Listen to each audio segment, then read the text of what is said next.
making our way to Ald Ruhn per the suggestion of Babasi to meet Angoth, the jeweler, as she said, who would be at the Rat in the Pot Inn.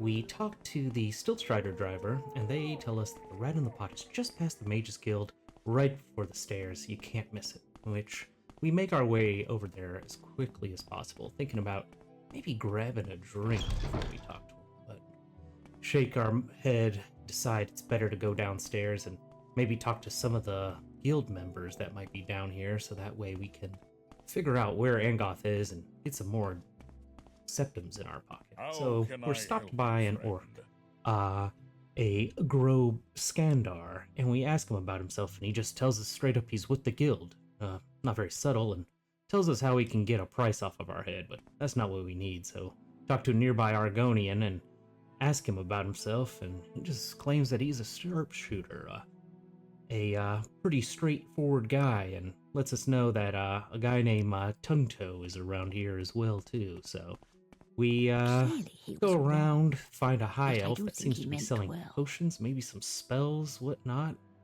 Pretty intricate for the guild, honestly, from what we've seen so far. So we ask about their background, and they just let us know they're in the guild and they sell all kinds of spells that can help us get into places that we might need to get to, or even put to sleep some of our targets if we need to. So thank them and head on our way and try to take a look around and see a Nord and wonder if, are you Angoth? If you need a good He greets laugh or us a tall tale, in his typical Nord way and lets us know that he's Alding.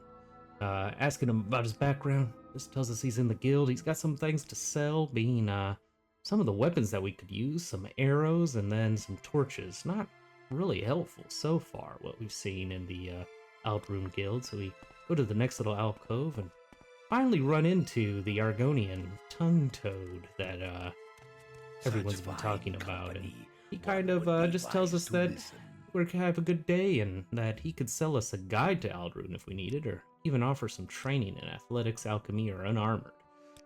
We ask him about himself, and he just simply says he's in the guild. So we just make sure he's tongue-toed and make sure that we're not tongue-tied. So go around, take a look, and we spot another orc in the guild. This seems to be a little bit of the Meteor Guild.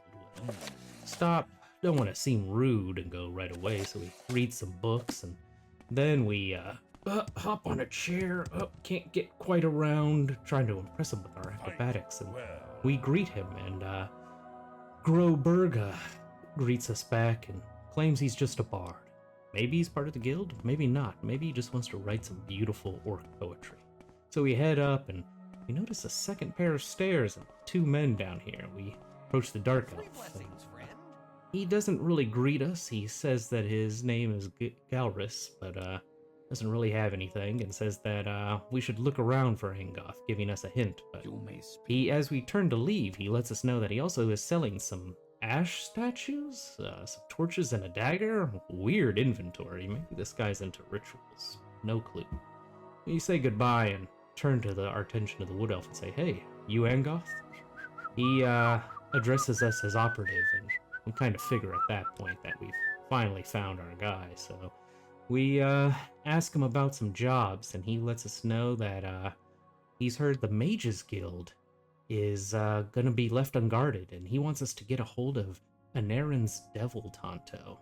The sheer name kind of strikes us, but we ask about the Tonto, and he says it's just gonna be empty, not to worry about the details, and he just wants us to bring the Tonto. We let him know that we'll get it done, and we start making our way off, down the stairs and out the door. Making our way across, we notice that guild member that's standing outside, so we kind of wait for him to turn just ever so slightly and dart in. When, as we open the door and enter, shut it behind us, we hear, "What are we doing here? And we must be a thief." The guild member, not recognizing us, as we've not been here yet, he goes on the offensive and starts slicing, or starts casting spells at us. And, we cast our own biome dagger and just go to slicing. Another cut. A deep wound has been placed on him, and as he falls down dead, we mourn the loss, and we take whatever gold and trinkets we can from us. Had to kill a guild member to help our other guild, but maybe in the end this is what we had to, so we disposed the corpse. And just like that, our mind gets foggy and we blink and we're standing right in front of Angoth again, and as we do, he's talking about the Devil's Tonto, as we had just asked, and we wonder if this is a trick of the Devil's Tonto, making us think we're going to experience something, a premonition from the Tonto itself, some hidden power, and definitely not a game-crashing bug that caused me to reload it again and lose some footage. But besides the point, we jot down that Angoth wants us to find this. He takes note that we're in the Mages Guild, and as long as we're in and out and there's no real casualties, we should be fine. Just have to be extra careful, hoping that it doesn't trigger us to get kicked out of the guild. So, as we make our descent into hell to find the Tonto, we walk around and kind of distract our cover as that mage is looking. We speak to High Elf, and we kind of walk up. As the man starts to turn, we dash aside, shut the door behind us, and again we're greeted by Manus, who's guarding this. So we break out our own magic. We cast a brown dagger, but the spell is just it's not working. We don't realize we've been silenced just quite yet. So we check ourselves, and we're trying to remember a spell's name that we can use, and we're able to finally cast the dagger, and we start slicing away at Manus in a vicious way, as he seems to have run out of mana himself. Takes out a dagger, we block it a few times with our shield, and we think of another spell on the tip of our tongue. It's almost as if time slows down itself, and we cast Firebite, hoping to burn the flesh from him quickly, so that way he will not bother us anymore in our journey into the guild halls. But he takes some stabs at us. He's not the strongest. He cries out, and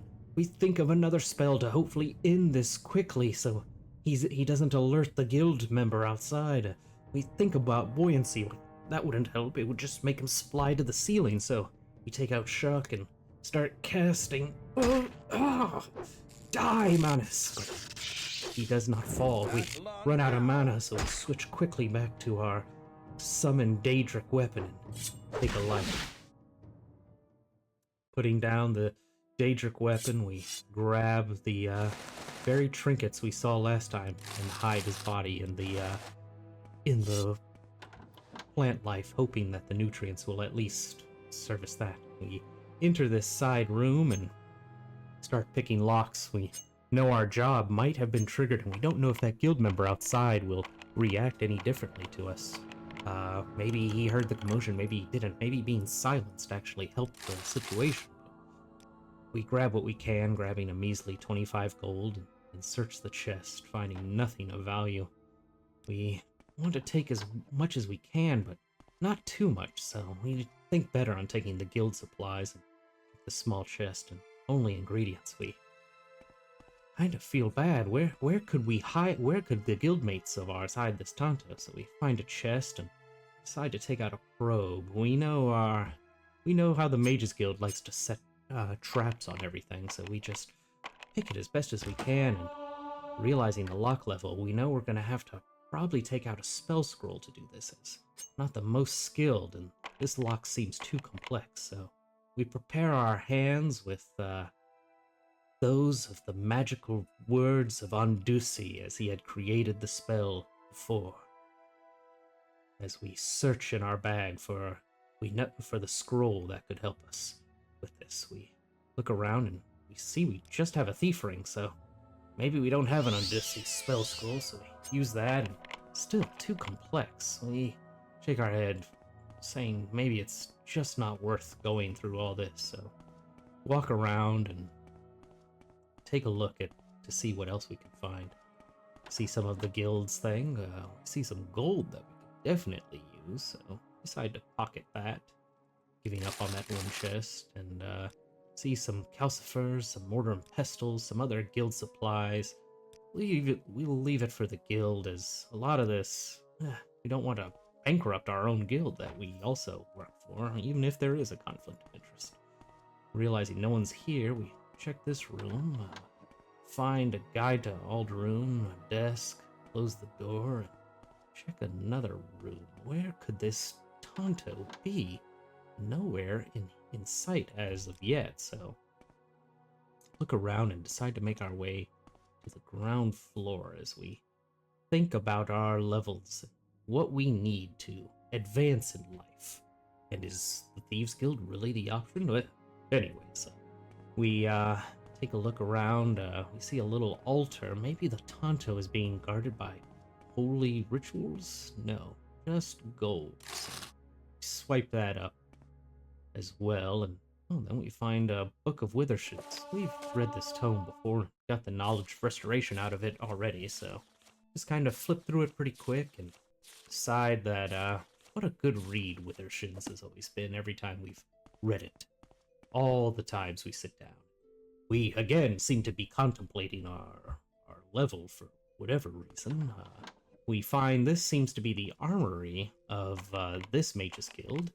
Again, we've only been in Balmora so far, so maybe there's a few things in here we could grab. Another measly 25 septums. We check this closet, but it's much too difficult, much too complex of a lock. And find some repair tongs, grab those, and know we could use it after having dealt with Manus, as he seems to have damaged some of our items that we had. So decide to repair what we can with this quick little repair tongs, and repair our pauldrons and chest and all that. See a bellows, but otherwise not much in here. Another repair hammer that was left behind, so we'll repair our armor as best as we can.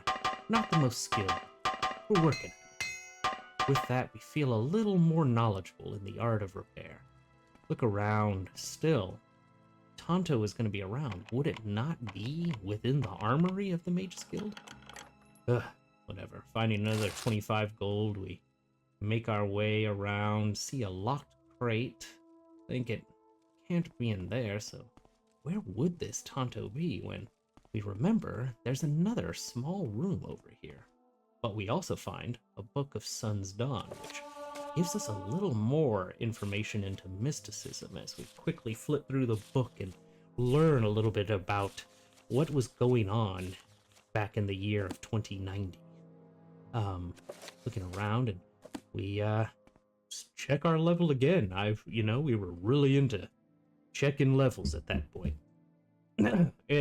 Anyways, oh, okay, yeah, past me, okay. Oh, well, anyways, we get done checking levels, and we see some chests. Oh, there's diamonds in there, a lot of pearls and diamonds, it seems.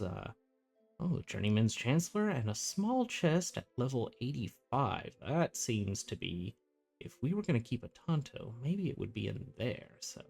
And as we finally try our hand to unlock the box that we think might contain the devil Tonto, we take out our lockpick and find the lock is simply too complex, and this is where we take a hard pivot just to let you know that there are no scrolls at this level that can help you. So if you are early on in this game, you will have to take a few options. And this is kind of what I found out, is checking through my scrolls. I think Odysseus does a 40 to 60, but I didn't have any, and that's 40 to 60. This lock is 65, so it's a weird extra thing, so it's not going to open up this box. So even looking up online resources, this one is a very confusing one. So I ended up jumping around and went back to the Mage's Guild just to see what we could do here to hopefully find a remedy for this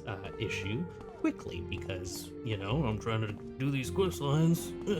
Whatever, we're trying to figure it out. So option A, I decided, hey, let's go back to Balmora questline and see if there's any spells that she can teach us. But we're too low level in the Mage's Guild right now, so she's not going to help us. Orethi's not going to help us. So we then go talk to the actual enchanter / barter person for the Mage's Guild. And we ask them if there's any scrolls they have, which, again, no opening scrolls that can help us. And so we asked to see if we can create a scroll. based on what she has inventory-wise. So when you look that up, you can also try to punch in exactly what you want it to do, which is we want the thing to open. So we're going to select the open spell right here. And then we need to set it for the magnitude, which the magnitude is 65, which that comes out to be a crazy 17,956 septums. And the difference between target and touch makes it different because I don't think we can also reach. I don't think we can touch the box. So I think it actually has to be a target spell as well too. From what I've read. Now, if you try to do a range, that kind of changes it, but still. The septums required in order to open this box and create a custom like scroll is like astronomical. So we scrap that idea entirely and we see if there's training that she can teach us, but none of that is going to help us for that. So we'll say goodbye to her and then we'll look for the actual spellcrafter here. And when we speak to the spellcrafter, we see if they're spell making for open, and we're like, surely this is going to be much cheaper. So we check, and as we go, we're like, oh, the starting levels aren't too bad, right? That makes sense. So we bump it up, come on, you went to 35, and okay, 65, 66, doesn't matter, either or, that's what we need. 274 gold, really reasonable. And I'm thinking to myself, okay, yeah, we could probably cast this no problem. It would probably be a really easy spell to actually do in all regards. So we'll click OK here, and very soon I will realize that the spell chance is like -1%. So there was no way I was ever going to craft this. But I don't see that right now because I'm just excited that, oh, the price is there, so obviously I can cast this. I even give it a cool little thing, is Jiren's Deft Hands. What a fun little genius you are. You don't have enough gold to buy this spell, so we don't have enough gold. So I'm probably still at this point ignoring the fact that the spell chance is negative like 3 or whatever. So I'm like, oh, we'll just go right to our friend Arja and sell some things. And once we sell all these, we'll have just enough gold, right? Because we'll have enough.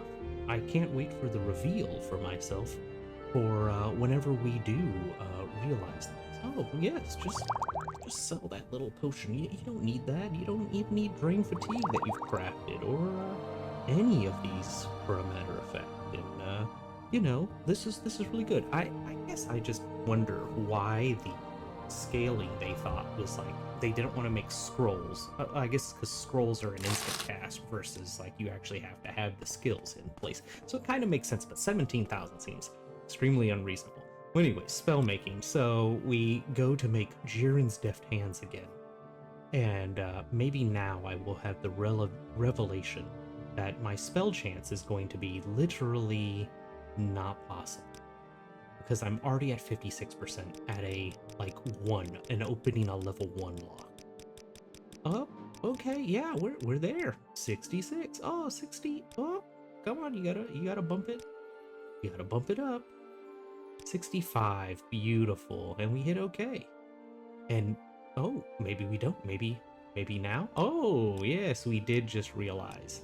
That was the moment we realized that I couldn't cast this spell because it's a -1% chance that I would cast, and a target is -20.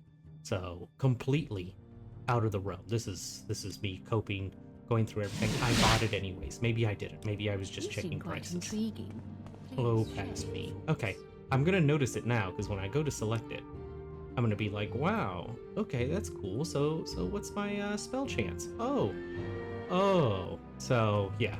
So once we realize that those are the two only options, the only thing that you can really do, and I guess I gave it one other shot, was that before going on this quest. So this is a reload, resave. Behind the screens, welcome with me. I'm your friendly neighborhood wizard. We decide to go to the Mage's Guild real quick in Ald Ruhn and see if there's any spells that I can pick up in here. Which, I don't know. I think I thought I was going to be in combat here. So I talked to the spells. He's got nothing. There's nothing. Just move it along. move it along past me. You don't know what you're looking for, so you'll hit OK, and then we're gonna say bye-bye. And then we're gonna go downstairs. We're gonna look at our spells again, and once again, there's nothing. I know you're grasping at straws past me because you're thinking to yourself, you're going to have to just pick a shit ton of locks. And that's spoilers. I'm gonna have to pick a shit ton of locks.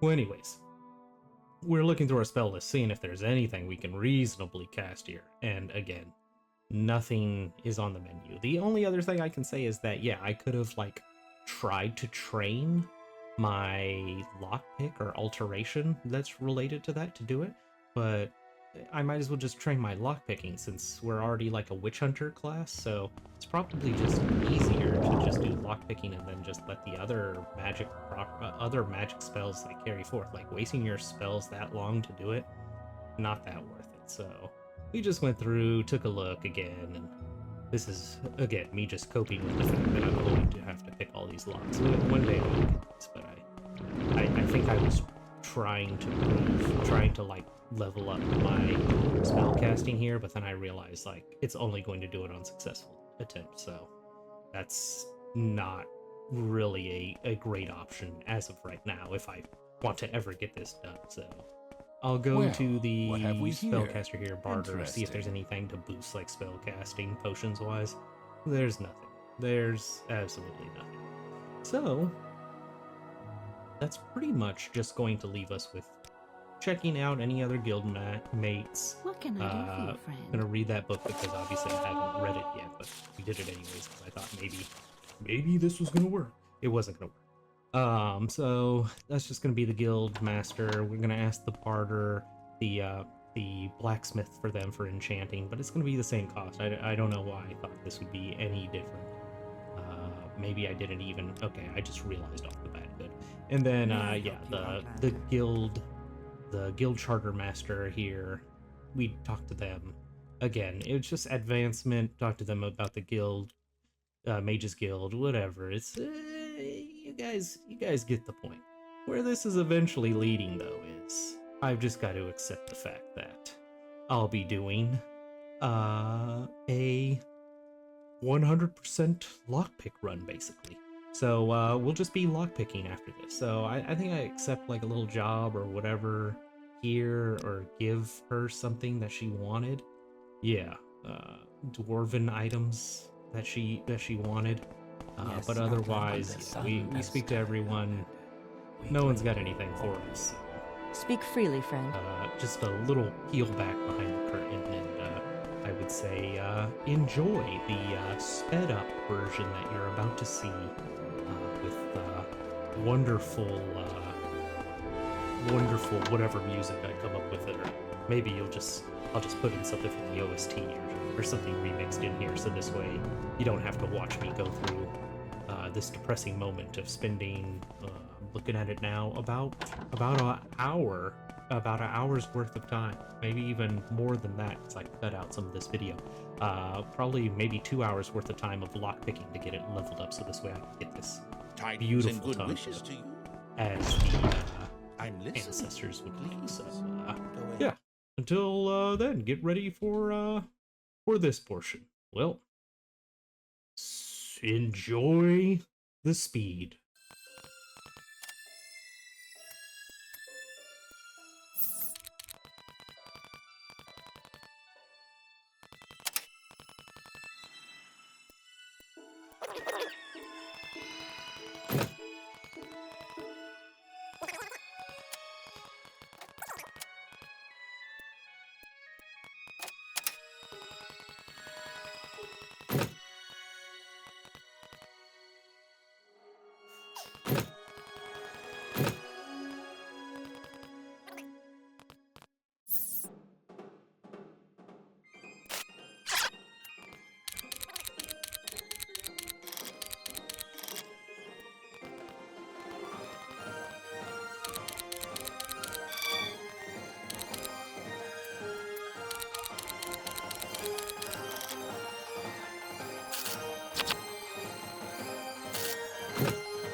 After going through the montage and us leveling up a bit, this is basically the only way to get into that box, is to either have a strong magic skill set or to get a better security. Security in this game is kind of nuanced once you think about it, as just kind of like a brief aside before we get back to immersion. Basically, in order to open a lock, you need to meet a requirement of the lock check. And so basically you have a stats modifier that's multiplied by equipment modifier that's multiplied by a fatigue modifier, all parentheses together, minus the lock difficulty. Your stats modifier is your security level plus your agility divided by 5 plus your luck divided by 10. And so then your equipment modifier is just how good of a piece of equipment that you have. So your apprentice lockpick gives you a 0.25% chance to open something up. A journeyman lockpick is like 0.75, and then so on and so on. The better your equipment is, the higher your chance of success. And then your fatigue modifier, which is the last modifier that's multiplied in, is 0.75 plus 0.5 times your current fatigue divided by your maximum fatigue. Now, all of these are really interesting, and I think this was a very creative way to be able to get this done at the time. Please, but I think the one thing that I would have changed if I would have done this is remove the fatigue modifier and made that a will modifier or willpower, because it's not your ability that you're tired that you're picking out the lock. Like, anyone could just sit around and wait and then feel better. It should be your mental fortitude to be able to understand how to unlock a lock in stress. And I think that's what they were going for with the fatigue modifier, was trying to unlock it during a time of stress. But I don't think that just works for... I don't think that works for what we were looking for. But anyways, back to the video. We have successfully gone back in, gotten the Devil's Tonto from the Mage's Guild, unlocked it, the box. We are still not good to open up lockpicks of 75, but surely that won't come back to get us. Surely. It's gonna come back to get us later.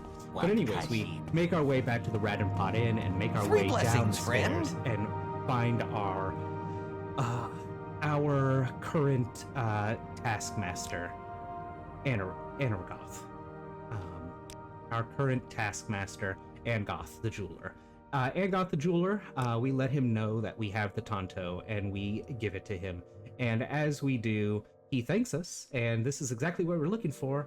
And he's able to, and he just takes it from our inventory. Doesn't really give us anything for doing that, but you know, we got the Tonto. I guess the reward in of itself was being able to steal whatever we could from the Mage's Guild, which didn't take too much, but a little bit from our guild brothers.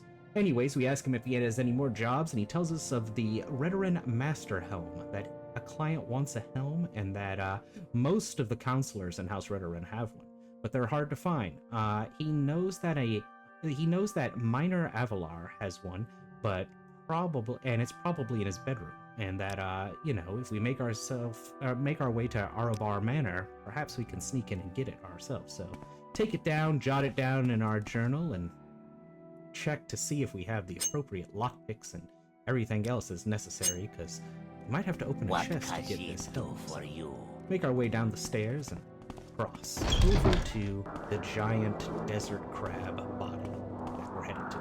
Fun fact, Ald Ruhn is a giant desert crab that's been hollowed out and made into living quarters for pretty much everyone here.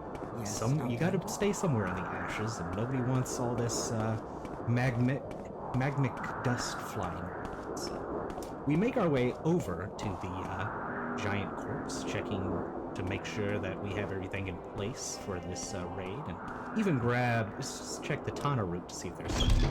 No luck, so make our way in, and we start to look around to see if we can figure out where is Arabar Manor, and where would Minor Arabar keep his home. We excuse ourselves by, squeeze through, and make our way to the right, checking the doors. This door reads Moratong Guildhall. Don't make any one's enemy here just yet. Wouldn't want assassins after us. Vermine Manor. And we take a look around. We notice that there's still like 3 or 4 domiciles left, and we wonder if this one will hold Miner's home. And here we are outside on the door plastered Arbar Manor, and we greet the guard. What is it, Outlander? Hello, Arbar Manor, is it? And he says, yeah, you're here. What do you want?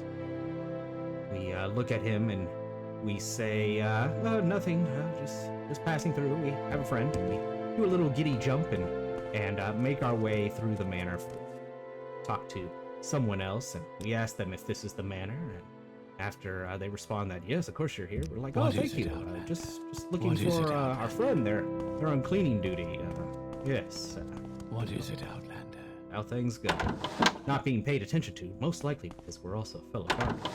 Start sneaking through the hallways. Maybe they think we're here visiting a friend. We're dressed rather finely, if we'd say so ourselves, in full Chinton armor. What is it, Outlander? And we run into someone who seems to have already found our name, seems to already know our name, and wonder what we're doing in Ald Ruhn, and we just kind of greet them and say, oh, just, I think we were told that we could stay in this room. She watches us, suspicious, as we look around, and we hop past and decide to say, oh, no, it was this room, excuse us. We close the door behind us as we look, and we do find some gold. No one will miss that, so take a look around, see some books that we've seen before, and decide to work on our lockpicking just a little bit more, because we're certainly not going to run into a chest that's locked at level 75 anytime soon. I swear. Anyways, we open it, and it's just someone with great shoe collection of yellow pointy-tipped shoes, just as one would want. Check in here, just an amulet, some more shoes, nothing really of value. So we make our way out and we start looking around and check. Gotta find the helm. It's gonna be in the room of Miner Arbar, and if we can find that, we can get paid. What is it, Outlander? Working off of influencer dollars. So we make our way around. We've distracted her. We picked up a piece of the Kwama egg, and now we're wondering, where do we need to be? Back that way was the entrance. We listen, don't hear anyone coming, so we go through here, and another resident. Let's turn around, and we're completely turned around. So we're about to go back to the entrance. No reason. No, we actually found our way to the master as planned. I knew I was sliding on this. Anyways, we find our way here, and we look around, find a chest, and we get ready to cast some spells. This way we can open up whatever we can. We go invisible. We find that there's some drink in here, some books in here. Nothing juicy, but then, trap level 75 chest. Maybe that's where the helm and helm might be held, and maybe some other armor. Who knows? Well, we do find this little bookcase. Certainly we can get it open before anyone sees us. Yep. Oh, almost caught us. We're able to look back at her and just find clothes in here, so we kind of move around the corner and hide behind the washi papered walls. You certainly can't see a shadow through there, and then we'll take out our probe first. Gotta get rid of this trap. Nope. It breaks. Whatever trap we were disarming, magical or other sense, it just didn't stick. So put the probe in. Finally, we're able to get the trap disarmed. No, level 75 is a little too complex. So we'll come back to that one when we're a little bit better. Certainly not anytime soon. So we go in here and looking around, we see Miner Arbar. We talk to him. We say, oh, hello, I'm Jirith Fadathrem. Is there anything you need? And he just greets himself and he says, yep, you're here. This is my home. And glancing at us from the top of a shelf, we notice that we see that this is exactly what we needed, and we see the full set of armor next to it. We know if we just jump on this guy's bed right in front of his face, he won't get mad because this is customary of greeting royalty. So try to distract him. We say, "Oh, hey, have you heard about the good word of Lord Vivek?" And we say that to him, and we drink a potion, which, you know, we're a peasant. He thinks we're strange anyway, so we try to leap and don't quite make it, but crouch, and he can't see us anymore, so we if we can just nab it. Oh. Just remain still. He won't be able to see us. And yeah, he couldn't see us. So we make our way through, and this guard freaking out.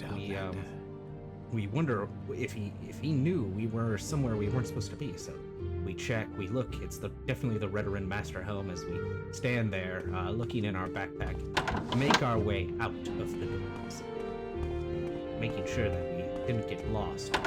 Find our way to the guard's quarters. Open some doors. That guy's wearing a weird fish helmet. Good for him. And we took a wrong turn, as we quickly realized in our haste, we went the wrong way. Maybe this way will lead us out. And yeah, we find our way through a house that goes through a main hall, and then guard quarters, and servants' quarters, then a master bedroom in a weird straight shot like that is kind of confusing. We hop off the side, trying to stay in the shadows as best as we can, and start making our way around the bottom of the giant sand ship. We also notice some shops down here, some wares that we could potentially purchase to help us in our further thieving escapades as we move down and make our way up out of the ship. Pretty successful mission, we think to ourselves. Perhaps there were other locations and other sellers that might have had it that were less dangerous, but the quickest and easiest was right here, and obviously, you know, for the amount of wealth the Arabars have, is he probably gonna miss a helm that he doesn't wear anymore? Yes, probably not, but we take a quick look around. We notice the desert has gotten pretty, or the ashes have gotten pretty rough and picking up around us. So we start to move slowly, trying to make ourselves not look nearly as suspicious as we should. Yes. Finally make our way into the Rat in the Pot, down the stairs, and to an Angolf. I have a feeling that you and I are about to become very close. He asked us after we told him we have it, did we get it? And we said, yeah. And after that, he says, good work. The client appreciates this, and that he's given us 1,000 gold for the help. We thank him about that, and we ask him about more jobs. And he says that Gandona Arabar is the counselor's daughter, if we know what he means. I don't know what he means by that, but sure. And he hears that she's got a copy of Boethia's pillow book, which probably shouldn't have a hand on that. Seems like a pretty dirty read if one would take a guess. So tell him that we'll do the job, no problem, and make our way back, knowing that we'll have to go into Arabar Manor. Probably figure out where could she ever keep this book. Certainly not in a place that would be difficult to open, that we wouldn't be skilled in. Yes, Outlander. It would just be lying around, kind of like that helmet. You know, really easy. And it wouldn't be a weird number that would be, you know, not able to buy a scroll for.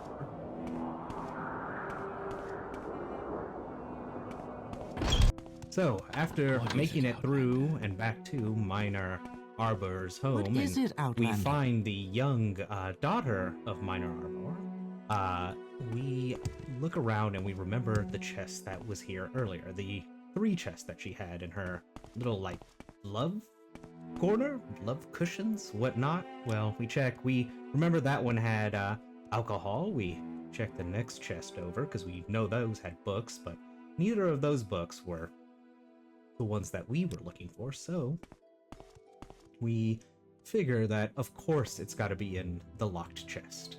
the locked chest, the lock checks, the level 75 chest. So we use everything that we can. Restore fatigue, try to get our fatigue up to. Know it's important to be as well rested as possible to lockpick a lock. We also cast our ring, and then we get to work and we find the lock is too complex. And with that, we will begin another montage moment. Okay, Outlander, Just but kidding. make it No, quick. no montage. I'm going to cut all that Okay, out, Outlander, and make it we will be right back as soon as we can to see what happens after you've leveled up pretty much everything. And the fastest way to do that would be to contact the Thieves Guild Master Lockpicker. So, What is it, see you Outlander? then.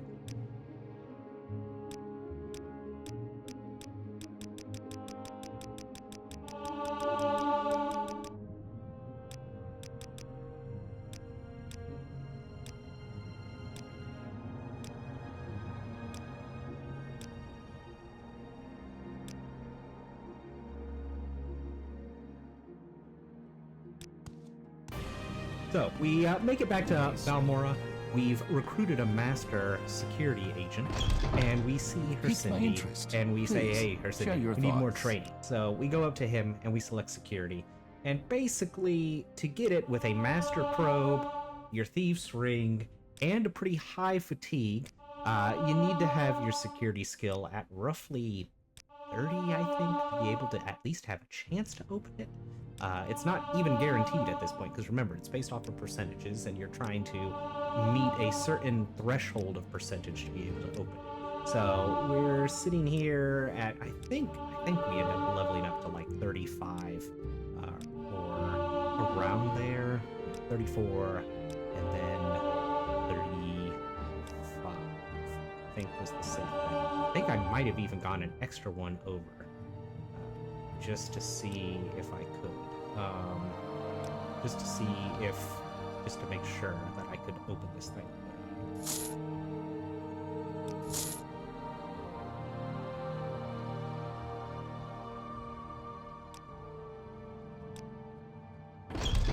Making our way back after leveling up with Hercindi, we'll make our way in, take out our master lockpick, cast our amulet of shadows, and also restore our fatigue, as is an important part, as we've detailed earlier, and then slowly creep over, hoping that she doesn't see us as we prepare for our lockpicking adventure.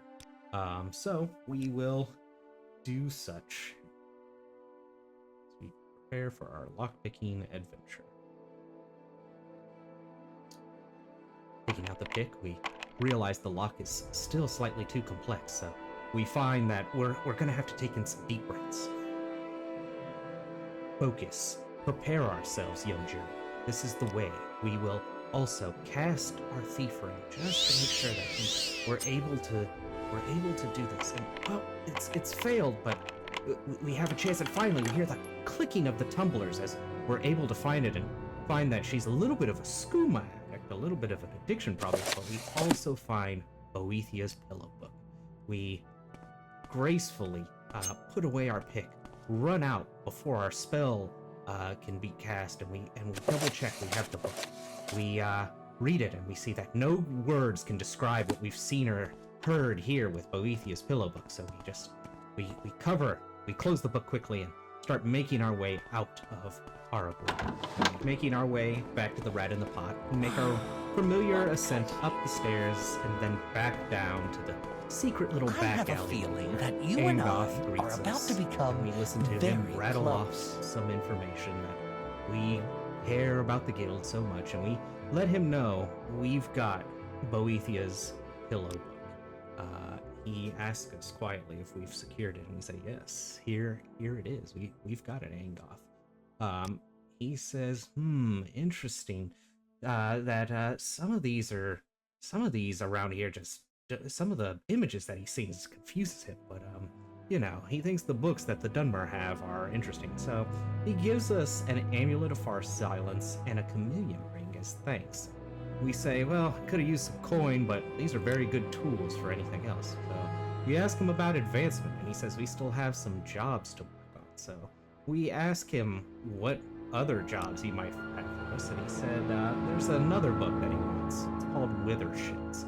We say, Withershins?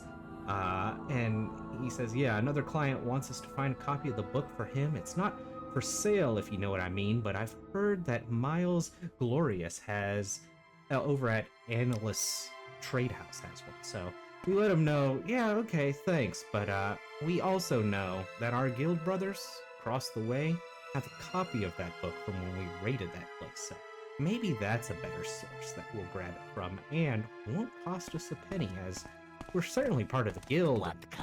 You know, maybe that gives us the ability to sneak around and grab a copy pretty quickly. So, making our way over to the Mages Guild, we enter, looking like everyone else. No one still finding the body of Manus anywhere.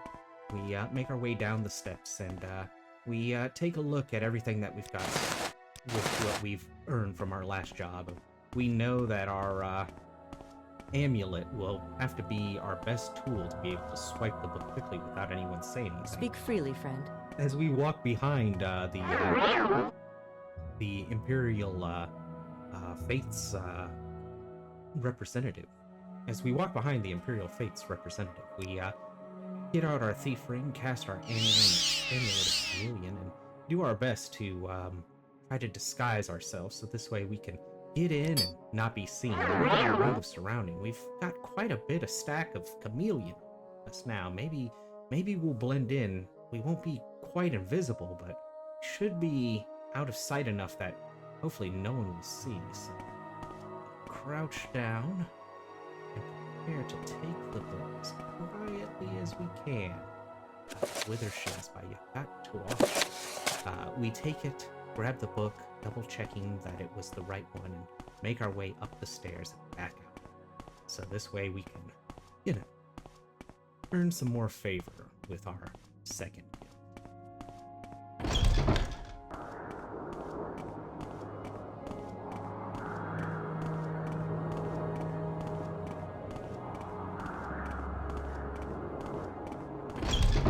As we make the familiar route back to the Rat in the Pot, we make our way down and find Angoth once again and let him know, hey, we have a copy of Withershins. And as we tell him, he says this is the right book. He's impressed by us, and he said he'll give us a fair price for it, 1,000 septims. And considering it was free for us, yes, that's a completely fair price. We ask him about advancement, and we're finally promoted to bandit. We also ask him about training, and he offers that to us as well for our performance. So it seems that we're finally having our comeuppance within the guild itself. We then ask him if he has any more jobs, and he says that we got some Dwemer Sprider Centurions from a friend, and Estoril wants to get them running, so we need some scrap metal to be able to do that. Let him know that we'll go find some scrap metal and be able to get out of his hair quickly. He tells us that we could try searching Dwemer ruins or the nearby such, but we think that there's probably someone nearby in town that could probably give it to us for a fairly reasonable price. So we'll make our way out and make our way over to making our way to the giant crab after asking around and looking around for vendors. We hear that there's an alchemist in town that might sell some odds and ends, and knowing that some Dwemer scrap can be used within alchemy, we make our way down the stairs to her shop, and inside we find the vendor. All right, we greet her, saying that we're Jern Fadathrem. She greets us and says that she has some of what we're looking for, as we tell her we need scrap metal. We start the bartering process, as we kind of want to get our best value out of it without spending too much of our own gold, depending on sometimes not getting exactly what we want from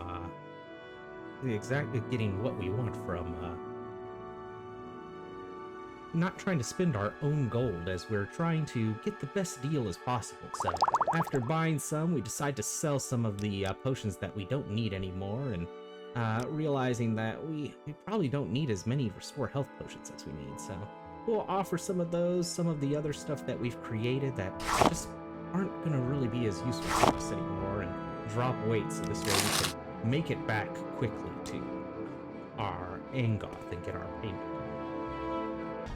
Making our way back to Angoth, we find ourselves once again in the Rat in the Pod, and we tell him I have a feeling that you and I are about to become and very handing it close. over, he says we found some. And he's kind of impressed, maybe even a little shocked. He thinks a lot of those places are cursed, but he gives it to us and gives us 1,000 gold for our troubles. And we ask him about advancement again, and he says we need more jobs and we need to practice our skills a little bit more. So we ask him about jobs, and he says he's got one final job. Endil has 4 darts of judgment. They're very rare arrows made in his home province of Valenwood. Endil is a guard at Alethil Manor in Ald Ruhn, and if you find the darts there, feel free to use them, but the guild will pay good money if we don't. So basically, we're just being asked to take them off of their hands and put them in the guild's things. Apparently, maybe this person's a bit of an assassin themselves.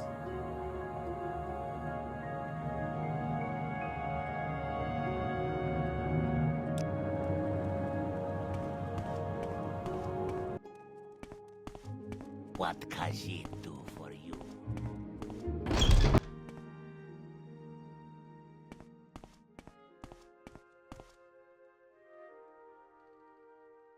Making our way back to the Underscar, we find ourselves looking on our map as we've explored it for a little bit, just to find Lethiri Manor. We realize that it's on a separate path that we haven't been to quite yet, so we'll make our way around, nodding to the guards as quick as possible, and make our way up the steps, casting Chameleon to kind of blend in as best as we can and take out a lockpick, because surely these darts are hidden in such a way that nobody would want them to see. We go to use our Amulet of Shadows and find out that we're starting to run out of charges here, and we're gonna have to rest up quite a bit if we're gonna want a lot of our magic items to replenish if we're gonna complete this final task that Angoth has given us. So we make our way in, take a look around, find guard quarters because we assume that she's a guard. And to our left, we notice a book on marksmanship. We read it real quick, just so this way we can know how to better fire our arrow and be even better at hitting faraway targets, when all of a sudden we decide to take a look at we decide to walk around trying to see if we could figure out where we would find any darts, completely missing them lying on the bed there. Anyways, not important. We keep looking around and we wonder if it's in a locked chest. Where could these darts? Oh, right here. Just laying here on the ground. So we look them over and we have a real Daedric look to them. Darts of wonder to ourselves.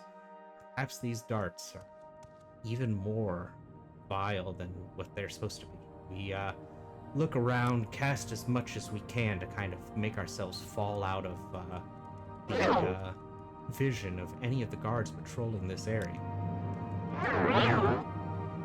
If there's one thing we can do, we can run, worst case. So we get our rings of surrounding, our chameleon, ring of chameleon, and we just grab as many of the darts as we can. Quickly. Oh, almost feeling the need to go to sleep. But we grab the dart. We've been spotted. Someone has reported us, so we decide to grab the rest of the darts. We just start running off as quickly as we can, holding our hands up. They're shaking us up. We take a couple heavy blows. We run up the stairs and out the door. Everyone. No one's a perfect thief, and sometimes you get caught. But we stop for a moment to admire our own skills. The first corner dodge. We say, we'll resist arrest. You'll never catch us. So we leave and pop down as quickly as we can. And it seems that no one's chasing us yet. Maybe they're worried that we have something, or they're barricading the door to find any other thieves, but seems that we've made a pretty clean getaway, so we'll hop on down.